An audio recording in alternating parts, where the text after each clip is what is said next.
कि आजकल पूरा वर्ल्ड वाइड में देखा जाए तो भोजपुरी सिर्फ गाने की धुन, फिल्मों की धुन क्यों नहीं हो पा रही है? क्या कारण है कि उसमें मेहनत हम लोग नहीं कर पा रहे हैं?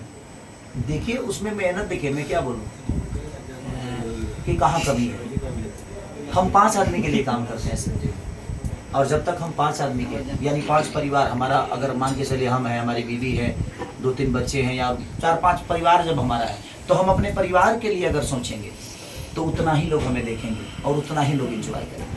लेकिन जब हम 130 करोड़ जनता के बारे में सोचेंगे तो शायद हम बेहतर कर पाएंगे। हमारे सिनेमा में डायरेक्टर भी बहुत सारे लोग हैं, लेकिन सबको अपना घर चलाना है तो उस बेस पे और उस बजट में वो नहीं सोच पाते हैं।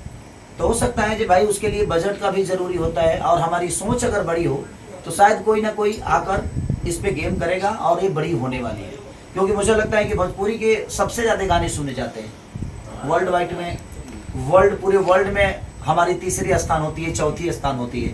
तो अगर हम सर्च होते हैं तभी तो होती है, ऐसा तो होता नहीं। 35-40 करोड़ जनता है साउथ की, अगर रीजनल लोभी लैंग्वेज है, पुष्पा जैसी फिल्म करोड़ों में जाती है, 10 करोड़ छोटी सी उसको 100 करोड़ पहुंच जाती है, कभी उससे भी ऊपर पहुंच जाती है। लेकिन भोजपुरी की क्या सोच यहीं तक रहेगी कि आगे कुछ बढ़ सकती है? देखिए ये तो डायरेक्टर प्रोड्यूसर बता सकता है हमें जिस रूप में ढालेगा। मैं अच्छा ठीक है, मैं आज BMW की तरह हूँ, राइट? आप BMW हैं? मैं BMW मान लूँ, आप मान लीजिए कि मैं BMW, लेकिन मुझे जिस टाइप का रोड दीजिएगा उसी टाइप का स्पीड दूंगा ना मैं। तो मुझे अगर रोड मिलेगा तो भाई स्पीड भी उसी हिसाब से होगी। अब खाटा दे दीजिएगा तो कहिएगा कि ना तो उड़ा दो, हम अपन सॉकर तोड़ ली उड़ा के, हम अपन टायर फाड़ ली।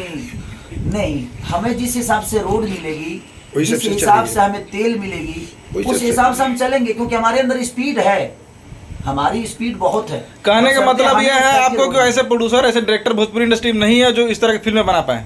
नहीं, ऐसा भी नहीं कहा जा सकता है, हैं लोग, बट क्या मजबूरी है ये मुझे पता नहीं। खेसारी जी